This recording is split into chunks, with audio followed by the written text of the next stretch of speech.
Assalamualaikum warahmatullahi wabarakatuh. Sampurasun wilujeng enjing sadayana. Dina program urang ayeuna, urang bakal ngabahas tren pangan-panganyarna anu oyot nepi dunia kuliner.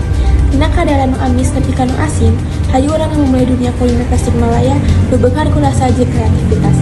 Tetep sareng kami pikeun kaikeun informasi anyar ngeunaan rikmat kuliner anu anjeun kasapulang di sekitaran Tasikmalaya.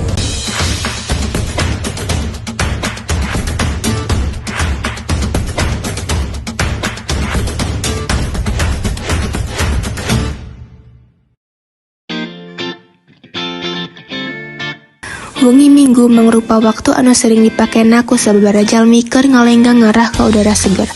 Boh jeung keluarga atau nepi ka can anu khusus. Pikeun saderek anu ngunjungan ka kota Tasikmalaya, can prayoga lamun can ngunjungan ka Mambo Kuliner Night anu ngasongkeun rupa-rupa jeung kadaharan olahan. Mambo Night Kuliner mangrupa salah sahiji tempat wisata kuliner di pusat kota Tasikmalaya. Rupa-rupa kadaharan ti kadaharan awor, kadaharan ringan, camilan sadayana aya di dieu. Saderek bisa nganyur rupa-rupa inuman di Mambo Kuliner.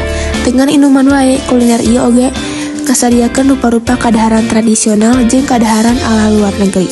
Moal heran lamun tempat kuliner ieu janten salah sahiji tempat kasukaan barudak ngora di Tasikmalaya. Unggal mimitian ti jam 4 sore nepi jam 10 wengi waktu Indonesia Barat. Lokasina aya di Jalan Mayor Utaria, Kelurahan Empang Sari. Tah, sakitu nu aya di Mambo Kuliner Tasikmalaya, ayeuna waktu mulih. Di Tasikmalaya, Puji Ahmad Rabani, Muhammad Fadil, Owo News melaporkan.